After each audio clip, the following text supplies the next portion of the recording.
Pero ang ako, ang mingo kong pinasahin ako kung kay dili basta-basta ang ako ang ibuyan na kinabuhi. Kabalo, yun mo na ako sa kitawag na ito o showbiz na trabaho. So kung makita ninyo nalapay ipakita sa mga picture. Kani ang ako ang kinabuhi kanyan to. Kung napa ko sa showbiz. Ito, kauban ako igagaw na ako si Jericho Rosales. Dahil na, Jericho Rosales, katuning teleserye na mga aling, wala pa ko sa ginawa niya time. So, makita ko ninyo, isa pa. Sige, diretso lang, brother. Next, kani ang mga kauban ako, katong sa halik. So, na ako sa showbiz na world. Na dito tanan, mga kahilaya, tanan, ayong ko. Next. So, mauna ako ang kinabuhi kanina ito, kung wala pa ko sa Ginoo, no? Although, kaila ko sa Ginoo, pero wala ko yung relasyon niya. Yan. Ang pinaka-importante niya ay sa pagkaibag ko na ako, ikinahanglan magkaroon tag relasyon niya sa Ginoo. O aside from that, kita mo na. Na tao na tindog. Napo din.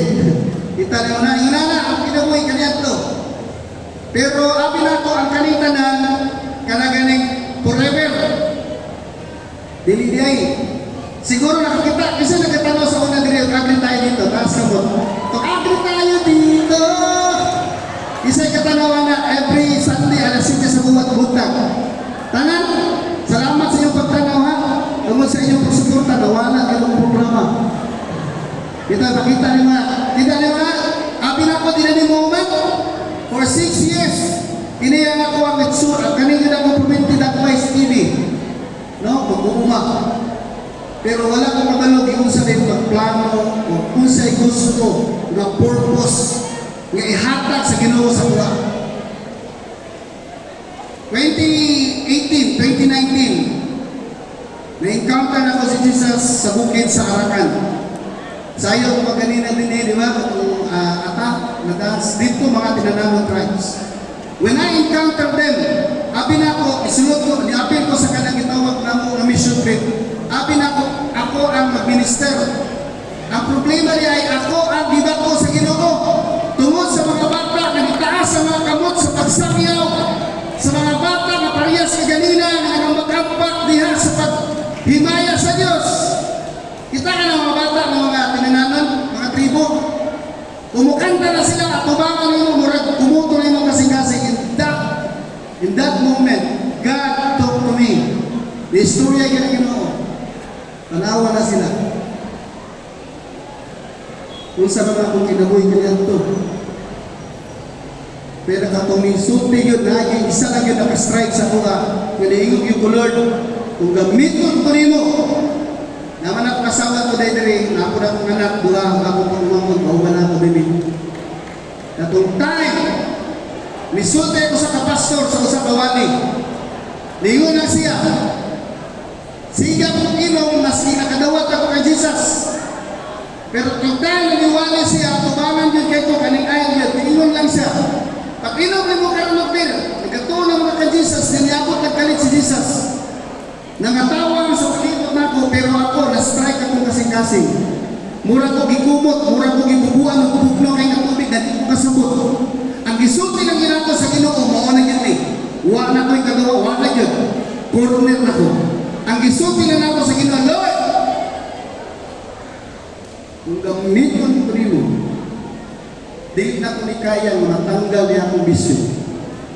I surrender to you now. Yes. Wala ko'y kaya, ikaw na ikaw. I surrender to you, O Lord. Kung gusto ko rin mo, gamiton ko rin mo, Lord, kung saan ako pagwali sa mga pulong, kung ako mismo wala na ako, makuha ko, Diyos. Tama itong kanta kanina. Ang Diyos lamang ang makapabago kanatong tanan. In that moment, pagawas pa lang nato, kaniya, amazing kayo, isulti na nato ni kay Pastor Jun kanina. Pagawas na ko ato after sa mga worship service. Mura ko gitanggalan, wala na ko kaila ko sa nang beer, kung sa ano wala. Mura ko gibat ko sa Ginoo yun. As in, how does ang tanan sa ako because I surrender to Him all the way. And I follow Him. Biyaan ako ang akong pag-artista. Ibiyaan ako ang pakinangutan na si Pastor kaganina. kamusta yung showbiz life? Wala na yung showbiz life. Because I am now a full-time missionary sa Arakan. Hallelujah. Kita din mo niya mga ginabulat dito. Hallelujah. When you saw these people, grabe kayo taga-bless. We live in this Kering City. Kumplesa kayo ng mga kitawag na ito ng mga Kristiyano. But these people in Arakan, sa mountain, they have this pure heart. Grabe ang ilahang kanangdot sa Ginoo. Dili ko kabalo, nga nung ginsa ko sa Ginoo pagbuhat ng Ginoo, pero amazing yun sa kayo. That's why, nitindo ko rin, barong ko din, aron magpasayot sa matag-usan sa tuwang kanan. Masking naan ka diya sa Ginoo, masking wala pa ka diya sa Ginoo, ayaw kumpiyansa sa imong pagtuo. Amen? Kaya nga ito kinabuhi, diri sa kalibutan, labay ra kita. Mubarog yung kamay suod. Labi na sa mga batanon. Mga batanon, pwede ba tamusuti? Mga batanon, kini nga pulong, nag-isuti kanina tanan, para ni nato.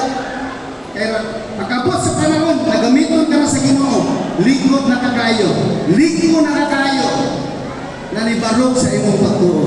Hallelujah. Palakpakan na ito ang Ginoo na. Napay mga picture ko ba na, pero taas naman kayo. Pero ang ako lang ipapot sa inyo, ang Diyos maoy gamhanan gayod sa mata ko sa kanato. Tinuod na kiyang pulong na ikaw o ako, siyang nakiya, dili ikaw. Hallelujah. Masikunsa ba ka nato? Isikunsa ba ka sikat? The opportunity is given to us all, here and there. Ang pagpaminaw sa iyang pulong. O galing ginasuti sa Bible, galing, di ba? To those who hear, no, to those who have ear, let them hear. Minaw yung ka. Kaya pag-abot nato sa tumangan sa Diyos, isa lang ang ato masuti. Usay nabuhat nato ka sa Ginoong Jesucristo. Si Jesus nagpakamatay, usap ko ang atong isakripisyo para niya. And this is our life. Atong ihatag niya. Palakpakan natin with grace.